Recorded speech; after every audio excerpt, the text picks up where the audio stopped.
Okay तो question 6 तक हम लोग देख चुके थे। फ्रीडम कैसे निकलता है, डिग्री फ्रीडम वो हम निकाल चुके थे। क्वेश्चन नंबर 7 को देख लेते हैं।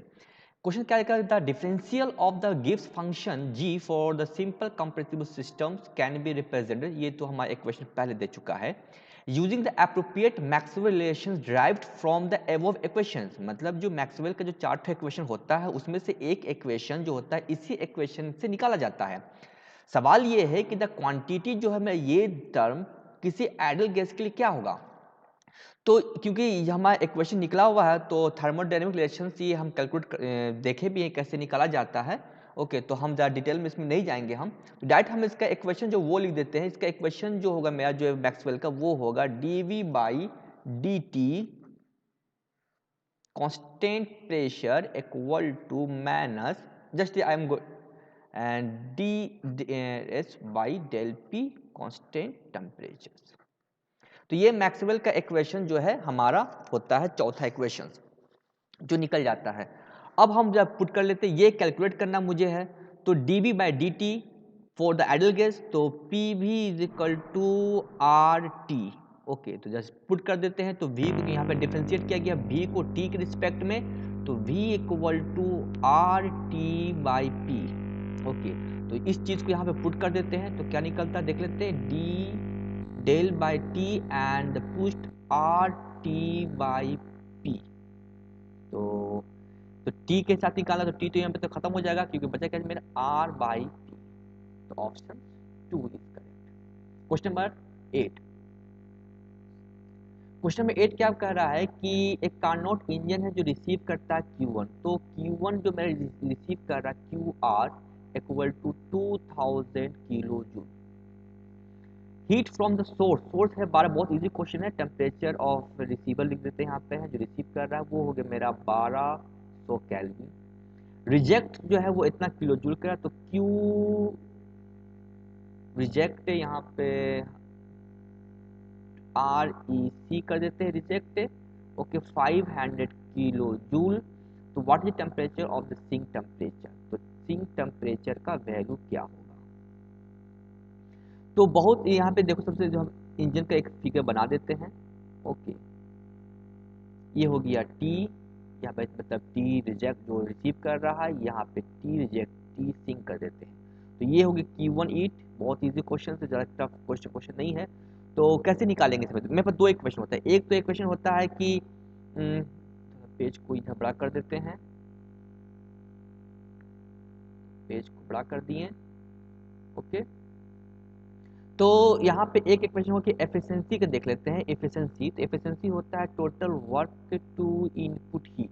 तो वर्क मेरा कितना हो गया, वर्क हो गया मेरा क्योंकि 1200 है 2000 है और 500 है तो 2000 में 500 कट गया तो बचा कितना मेरा तुम्हारा जो निकलेगा वही तुम्हारा टेम्परेचर हो जाएगा उसका। तो देयरफॉर कितना हो गया 2000 minus 5000 divide by total heat input कितना है तो 2000 किलो जूल है। तो कट किया गया 3/4। Just solve it. अब ये निकल गया एफिशिएंसी। एफिशिएंसी का एक जो हमारा जो थ्योरेटिकल एफिशिएंसी होता है जो कार्नोट का जो मैक्सिमम एफिशिएंसी निकल जाता है वो क्या होता है 1 माइनस टी बाई जो हमारा सोर्स का टेम्परेचर है। तो जस्ट पुट इट हम सॉल्व करते हैं इसको तो एफिशिएंसी हो गया मेरा 3/4। तो जस्ट सॉल्व इट तो we get answer approx and the exact value will be 300 kelvin. यहाँ पे हमको 300 केल्विन पुट करना है। ना क्वेश्चन नंबर 9 क्या है उसको देख लेते हैं। 9 को थोड़ा सा अच्छा से पढ़ने पर बहुत ही ये भी बहुत आसान क्वेश्चन, बहुत टफ नहीं, बहुत आसान क्वेश्चन है। अगर इसको थोड़ा सा अच्छा से पढ़ लेंगे और बेसिक अगर नॉलेज होगा स्पेसिफिक वॉल्यूम का तो इसको बनाना कोई बड़ा कमाल नहीं है। देख लेते हैं क्या चीज कि सबसे पहले क्लोज वेसल है। तो क्लोज वेसल में एक प्योर सब्सटेंस है with 0.1 metre cube of saturated liquid. यहाँ पे देखो लिक्विड है, जहाँ पे भी सैचुरेटेड लिक्विड सैचुरेटेड वेपर आ जाता है तो बस यहाँ पे एक ही फिगर हम लोग को बनाना है। अब वो फिगर कैसा होता है, वो फिगर होता है फेज डायग्राम। तो देख लेते हैं फेज डायग्राम को। तो ये हो गया मेरा एक फेज डायग्राम बना दे रहे हैं, ये फेज डायग्राम। तो पहला करा हुआ लिक्विड का तो ये हो गया सैचुरेटेड लिक्विड, कोई पॉइंट हम मान लिए। दूसरा पॉइंट मान लेते हैं सैचुरेटेड वेपर का। और नाउ यहाँ पे 0.1 मीटर क्यों लिखा हुआ है, वॉल्यूम जो है वो हो गया इसका वॉल्यूम, ओके, इसका वॉल्यूम 0 पॉइंट यहाँ पे मान लेते हैं 0.1, और वेपर का हो गया 0.9, तो हम लोग इस वेपर यहाँ पे ये टीबी डायग्राम हो गया, ये टीबी डायग्राम हो गया, और यहाँ पे दे दिया 0.9 मीटर क्यूब। अब यहाँ पे वर्ड कहते हैं specific volume of the liquid and vapour phases are, okay. तो यहाँ पे टोटल, यहाँ पे हम माना ये टोटल में वॉल्यूम हो गया इस केस में, टोटल अगर V का बात किया जाए, अगर अब स्पेसिफिक वॉल्यूम हो गया तो क्या होगा कि total volume by mass equal to specific volume. तो अब इस पिक्चर में मैं इसका जो स्पेसिफिक वॉल्यूम होगा, स्पेसिफिक वॉल्यूम इस केस में कितना हो जाएगा मेरा 0.000843, और इस समय इसका स्पेसिफिक वॉल्यूम हो जाएगा मेरा कितना 0.02671 मीटर क्यूब पर केजी, यहाँ पे यूनिट है मीटर क्यूब पर केजी। तो the percentage of vapour, vapour का निकालना परसेंटेज इन द मिक्सचर, तो यहाँ पे वर्ड है मिक्सचर, तो मिक्सचर मतलब वेपर और लिक्विड का मिक्सचर का तुमको निकालना है इसका परसेंटेज। तो कैसे निकालेंगे, सबसे पहले हमें निकाल के यहाँ पे ऑन दी मास बेसिस, तो मास बेसिस मतलब कि यहाँ का हमको मास निकालना होगा, एक एग्जैक्ट वाटर वेपर का मास कितना है, वाटर लिक्विड का मास कितना है एंड वाटर वेपर का मास कितना है। तो हमें कैसे निकालेंगे इस केस में, क्योंकि एक कंटेनर दिया हुआ मेरा है, एक कंटेनर है, तो इस कंटेनर में कितना निकलेगा, तो 0.1, तो क्योंकि ये वॉल्यूम है और ये हो गया स्पेसिफिक वॉल्यूम, तो स्पेसिफिक वॉल्यूम का होता है वॉल्यूम बाई एम, तो मेरा एम कैसे निकल जाएगा मेरा एम, तो एम निकल जाएगा मेरा, तो एम बाई भी बाई स्पेसिफिक वॉल्यूम, इससे तो मैं टोटल भी जो दिया हुआ है सैचुरेट कंडीशन लिक्विड पे, इस कंडीशंस के लिए, इस कंडीशन का हम यूज कर रहे हैं, तो इसके लिए हो जाएगा मेरा 0.1 डिवाइड बाय दिस टर्म, क्योंकि इसके लिए बात हो रहा है, तो 0.0000843। जब हम सॉल्व करेंगे तो इसका आंसर 118.62 आएगा अकॉर्डिंग टू माय कैलकुलेशंस। अब निकालेंगे वेपर पे हम लोग, तो वेपर पे कितना निकल जाएगा, वेपर के लिए निकालेंगे तो फिर total volume to specific volume at this point, मतलब सैचुरेट वेपर के लिए, तो हम सीधे इसको निकालेंगे कैलकुलेट, तो 0.9 टोटल वॉल्यूम था कंटेनर में इसका अमाउंट का, और डिवाइड बाय दिस अमाउंट, तो मैं निकल जाएगा 0.02671। तो कितना मैं निकल जाएगा रिजल्ट, इसको करने पर सॉल्व करो, तो सॉल्व करने पर इसका जो रिजल्ट आ रहा है मेरे हिसाब से कैलकुलेशन करने पर वो निकल रहा है मेरा है 33.695 kg। तो अब कह रहा है कि what is the percentage of water vapour on the mass base, तो मास तो निकाल चुके हैं, तो अब इसका निकालना परसेंटेज इन द मिक्सचर, तो परसेंटेज निकल जाएगा मेरा कितना 33.695 बटा में मिक्सचर, तो मिक्सचर क्या होगा इसका प्लस इसका जोड़, तो 3.3695 प्लस 118.62, तो हम सीधे निकालेंगे तो 22% इसका आंसर होगा। तो जो हमारा जो पुट करना वैल्यू वहां पे है वो पुट करना था 22%, ओके। तो यहाँ पे हमको 22% पुट करना है। क्वेश्चन नंबर 10, क्वेश्चन नंबर 10 क्या कहता है उसको देख लेते हैं। एक ऐसा गैस है जो कि वंडर वाल्स इक्वेशन को फ्लो करता है, तो सॉल्यूशन को इजी करने के लिए पहले से ही वंडर वाल्स इक्वेशन यहाँ पे लिख दिया है, जहाँ पे ए बी मेरा कांस्टेंट है, ओके। द कंप्रेसिबिलिटी फैक्टर, देखो यहाँ पे कंप्रेसिबिलिटी होता है Z equal to P B by N R T, ये जो इक्वेशन होता है वो असल में तुमको जो निकलता है वो निकलता है जब मेरा आइडियल गैस नहीं होता, जब मैं P B equal to N R T होता है इस केस में, तो तब Z का वैल्यू इसमें निकालते हैं Z equal to P V N R T, okay, for one number of moles के लिए, तो Z equal to P V R T. अब लेकिन यह बात हो रहा वंडर वाल्स इक्वेशन को कोई गैस फॉलो करता है तब कंप्रेसिबिलिटी फैक्टर क्या होगा, ठीक है, ये जब in the limit of the high specific volume, मतलब V का वैल्यू B के तुलना में बहुत ज्यादा होगा, तो हमें PV इक्वल टू nRT कैसे निकालोगे इस इक्वेशन के लिए, जबकि PV इक्वल टू nRT का तो सिंपल निकल गया, PV बाई nRT ये निकल गया, लेकिन अब इस इक्वेशन के लिए PV बाई RT क्या निकले, बस यही तुमसे क्वेश्चन पूछ रहा था। तो तो इसको सॉल्व कैसे कर सकते हैं, ये पीके नाइट के चैप्टर में आइडियल के क्वेश्चन में सीधे इसका ऑप्शन बना के दिखाया गया है, तो वहां पे जाकर देख सकते हो। लेकिन कैसे हम करते हैं उसको देख लेते हैं। तो पेज को थोड़ा सा हम लोग एक्सपेंड कर देते हैं ताकि कैलकुलेशन थोड़ा सा लंबा जाएगा, हम नीचे में ही कर देते हैं।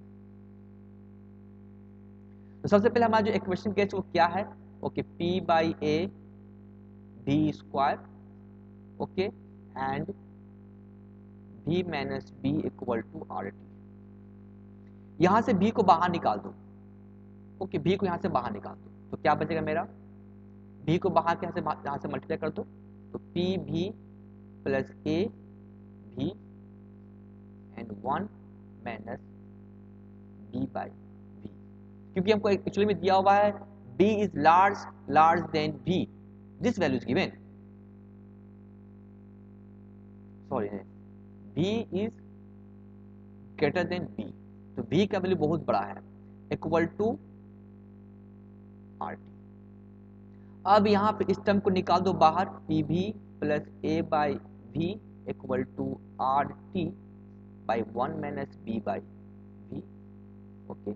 इस टर्म को ऊपर लेकर चल जाएंगे तो क्या बन जाएगा, R T by 1 minus B by V, inverse कर दिया हम इसको। अब इसको एक्सपेंड करेंगे, नेगेटिव वाले को एक्सपेंड करेंगे, जैसे जैसे जैसे हमारा 1 माइनस एक्स का इनवर्स जो होता है वो क्या होता है, 1 plus x square plus x, इस तरह का हमारा एक्सपेंड करते रहता हमारा है। तो हमारा क्या होगा इसका, तो ये हो जाएगा R T, okay, plus 1 plus B by V plus B square plus V square dot dot dot करके। तो क्योंकि हम कह चुका है कि v बहुत लार्ज है, तो ये टर्म, इसके बाद का टर्म को इग्नोर कर देंगे हम लोग, जीरो एज्यूम कर लेंगे, ओके। तो P V plus A by V equal to R T, bracket में 1 प्लस बी बाई बी, और इस टर्म को हम लोग बाहर कर देंगे, तो निकल जाएगा P V equal to R T bracket में 1 plus P V minus A by B.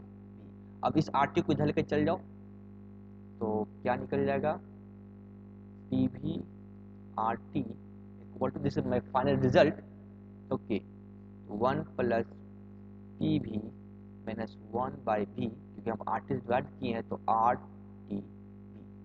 अब इसको तुम अंदर ले आओ, और अंदर लाने के बाद जो हमें इक्वेशन मिल जाएगा वो तुम्हारा इक्वेशन हो जाएगा 1 plus minus by B minus A R T B.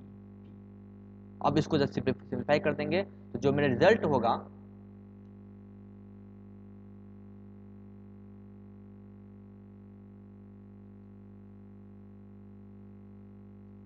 वो कौन सा आंसर होगा, तो यहाँ पे जब उसको चीज को सॉल्व करेंगे तो तुम्हारा इसका आंसर यहाँ पे हो जाएगा 1 प्लस में 1 plus 1 by B V A R T, okay, and B यहाँ पे नीचे होगा, तो ये तुम्हारा ऑप्शन करेक्ट, ओके, तुम्हारा ऑप्शन ए करेक्ट होगा। फाइनल इक्वेशन जब देख लेते हैं कि क्वेश्चन में 11 क्या होता है हमारा है, क्या सॉल्व करते हैं, तो ये हमारा एक स्टैंडर्ड इक्वेशन दे चुका है तुमको है, फॉर सेट कोई भी गैस के लिए, if the isobaric thermal expansion coefficient. अब इसका फॉर्मूला तुमको दिया 1/T, असल में इसका जो हमारा जो वॉल्यूम एक्सपेंसिबिलिटी जिसको बोलते हैं हम लोग हैं, ये भी हम थर्मोडायनेमिक रिलेशंस के ही चैप्टर से क्वेश्चन आया हुआ है। तो इसका फॉर्मूला होता है 1 बाई जो अल्फा होता है उसका फॉर्मूला होता है 1 by V and D we by D T at constant pressure. तो इसका वैल्यू दिया हुआ 1/T दिया हुआ है, तो D we by D T by P equal to तुम्हारा क्या हो जाएगा, v by T, and according to अगर हम बात करें कोई भी सर्टेन गैस के लिए तो वो हो जाएगा r बाई पी, ओके। तो this is our value for the v by T equal to r by P. और जब ये चीज आ गया तो अब एक्चुअली कैलकुलेट करना क्या चीज था, मुझे कैलकुलेट करना था दिस टर्म, तो v by T, okay, v by T, तो v टी का डबल डिफरेंशिएट करना है कांस्टेंट प्रेशर के लिए, तो कर दो उसको, तो करके देखते क्या होगा मेरा है, तो डबल पर कर देते हैं, तो d square by v by D t square, इसी कर दो क्या होगा मेरा, तो कांस्टेंट प्रेशर, तो कांस्टेंट प्रेशर मेरा पी हो गया, and R is also constant, तो फॉर आर इज कांस्टेंट, तो मतलब कि d we by D t again d we by D t, तो D we by D t equal to R by P equal to zero. तो इसका answer zero हो जाएगा जब ये इक्वेशन अगर हम लोग वन बाई टी लेते हैं, तब जब alpha equal to one by T लेंगे तो इसका आंसर जीरो हो जाएगा। तो आज भर के लिए क्लास ये क्वेश्चन नंबर 11 तक हम कंसिडर किए हैं। अगला बार हम कंसिडर करेंगे नेक्स्ट क्वेश्चन के लिए।